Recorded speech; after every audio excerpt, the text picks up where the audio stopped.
welcome back, and you're watching Breakfast Show on Nile TV International, and it's time for our first segment, and in it we will be discussing how President Abdel Fattah al-Sisi inaugurated on Monday morning the first and second stages of Al-Asmarat housing project in Muqattam to move the residents of the slums to it and to shed more light on the development of slums in Egypt. We're joined in the studio by former parliamentarian Dr. Hoda Rizkanna. Thank you and welcome with us, Doctor. Thank you for this chance. It's a good morning. Good morning. Dr. Hoda, the President said that Egypt is surrounded with dangerous areas, the slums. Why they are dangerous? They represent all the kinds of malfunction of the human beings. Everything, moral, ethical, financial, and even over the environmental factors there, it's a deadly place. So the people there, they act according to their environment. They are very nervous, and they are very unpredictable in their behaviors. They're going down in their morals. They don't have any ethics. They have nobody to support them in any way. Not in education, not environment, or even the nutritional factors are depleted, because if you are crowding people in a certain space, this is the worst you can get from a human being.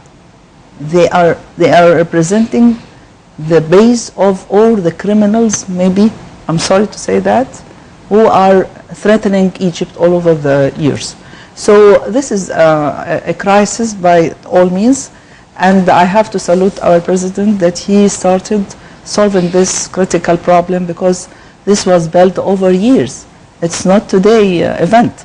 As you can watch, if you go on the ring road or something like that, the abnormally building and abnormally groups of gatherings and population, and they look so different. If you can see them, they are not look like a human. They have a pale and bluish lips, and they are addicts, and there are a lot of because they are so poor. Malnutrition. Yes, because they have no support by any means. I mean, if you go and fetch this area, you find out the problem of Egypt is there, and we have to solve it courageously, as he did. And I have to say that we all, as Egyptians, we have to encourage and support this step, because this is the key to our development. Now, Dr. Hoda, the President pledged to overcome the problem of the slums and to eliminate it within 2 years. Now, that's quite an endeavorous task. Do we have enough resources to be able to fulfill such an accomplishment? Well, we have it, because today we have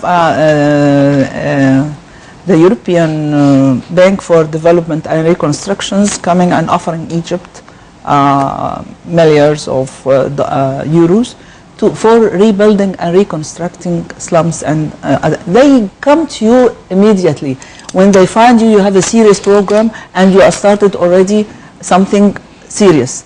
Because a few years ago I was witnessing myself the Denmark ambassador in Egypt. He was offering also $4 million to replace all the underwater and the sewage network in Egypt and all the governors. But unfortunately he was stuck with the last Minister of Housing, Brahim Suleiman. He refused to cooperate with him.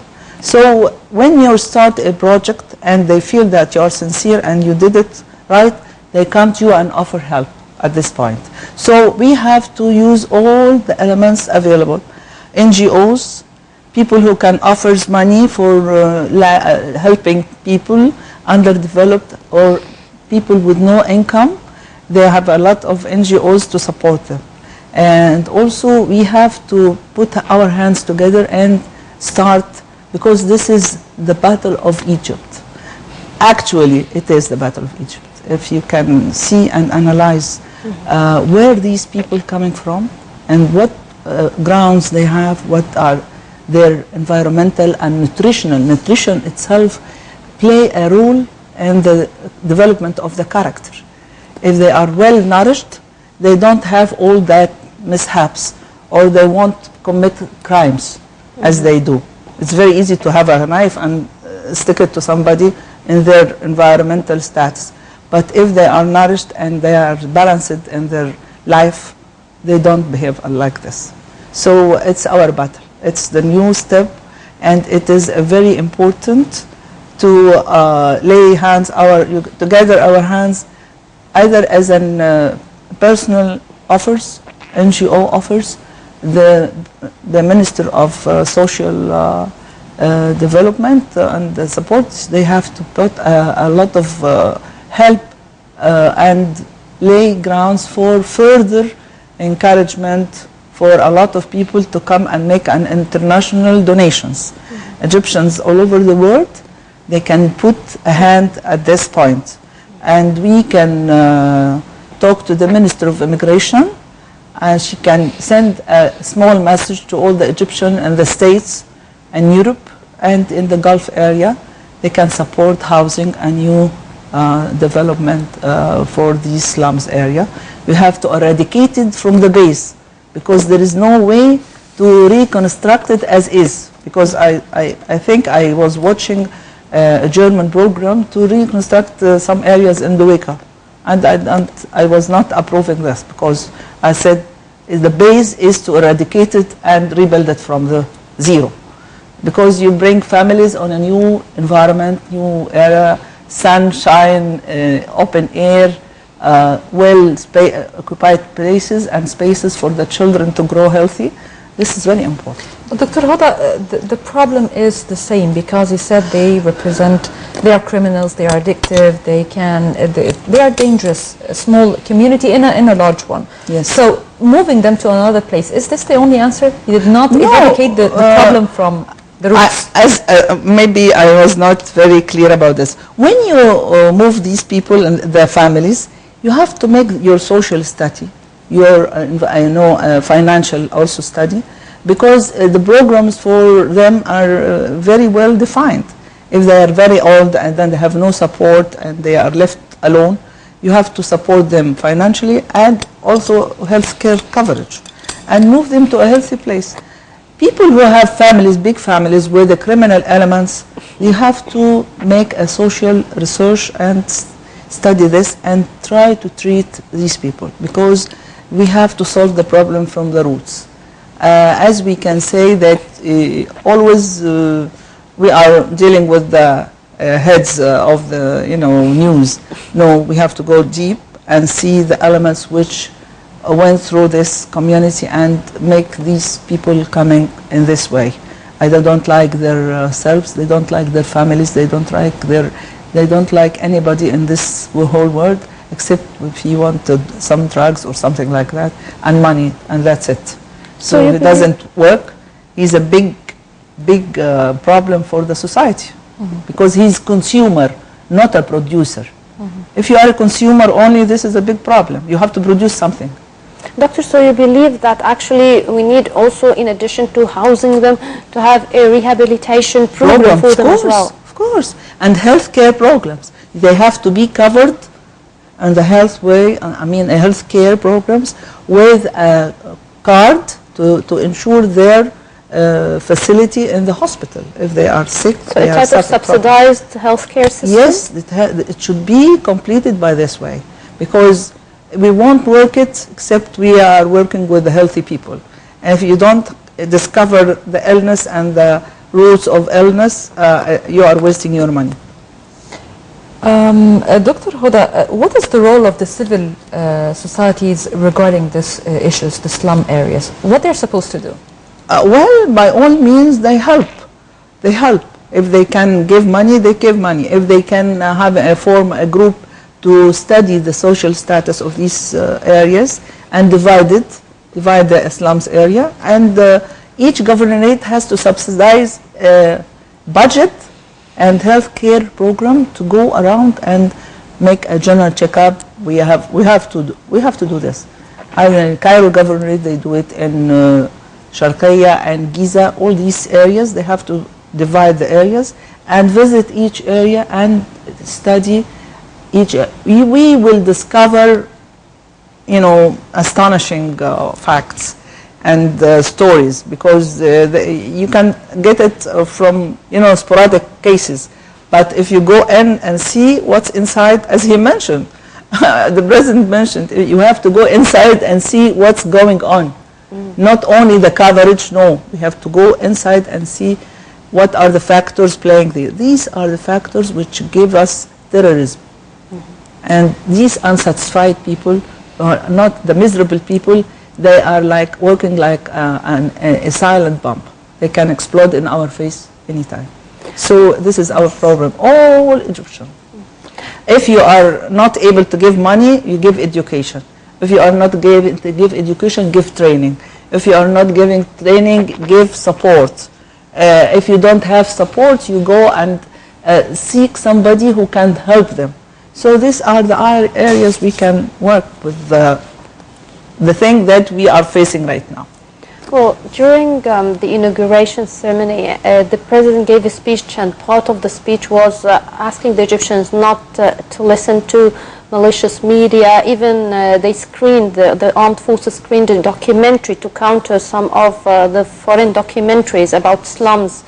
And he asked the media to support the project of the government and to support the people in the slums areas. Now, how can the media support people in unprivileged areas? The media is the key for everything. It transforms all the events into a big screens, and which everybody can watch, even in the small countries all over Upper Egypt or even in Halab and Shalatin. So the media is the key. Why the media is the key? If you are focusing on only destructive and bad images, you are putting down the people. You are putting them more. But the role is they have to elaborate and search for these areas and make it a case to reform, and make it a case to follow up and see what are the steps the government took place to take care of this area. It's not only that we are making a big deal or bigger story or something like that. No, we ask the government, you have to take care of this area. We are, like a media, doing our national work and our patriotic projects. We have to search for these people who need help, because these people need help. They are not criminals by nature, but their circumstances put them in this angle. So what they have to do, the media factors here, is to discover and follow up the solutions. Is there any solutions was offered? Is there any key to help? This is the thing that the media should present it, and not strike against the government, but strikes against the people who don't work in the government. This is the thing. Dr. Hoda, I need an explanation for this. Whenever we saw the videos of the government evacuating the slum areas from its people, the people are against this. They don't want to leave their homes, even if they are taking them to another good places. And they are claiming, and I need an explanation also for this, they are claiming that the government has other intentions. They are evacuating these areas for Arab investors to come and to make their mega projects, because they are in the heart of Egypt. You mean the area behind Maspero building or something? Most of the slum areas, they are living mainly in very important areas in Cairo. So they are claiming that the government is evacuating these places for Arab investors to make a project. So what do you think of this? Well, I have to say something. They have some rights here. They are acclimatized and they are used to live in this place, and they know everything is around them. I mean, neighbors and everybody. So they are very happy. They don't look as their status as in comparison to others. If they see that other areas they are going to be moved to are much better, with gardens, with housing, with proper housing and hospital and support for their children and schools, they won't mind, of course. But we don't have to implant them into the desert and leave them like that. You have to persuade the people in a kind way that this is much better for them and much for their children. It's not healthy to live 7 people in a room. No way. You cannot breathe. Your oxygen saturation in the brain will be deleted, and you won't think. They stop thinking, of course. Lack of oxygen is very important factor. That's why we encourage the people to go in a big spaces, play in the morning and have some sport to increase their oxygen consumption, and the brain can work much better. So they don't know the key of their bodies. If we are as educated medical teams, we have to elaborate this and let them know their facts. The story that they are moving these people from this area because of Arab investor, we have to follow up the case. This is not the truth. Mm-hmm. The government want to rejuvenate. You know what's rejuvenation, of course. Yes. The area need to be rejuvenated because even the soil is polluted. The soil is polluted. In the area of the old place to slaughter the animals, they use cyanide to remove the hair from the skin of the kettles. And this is a poisoned area.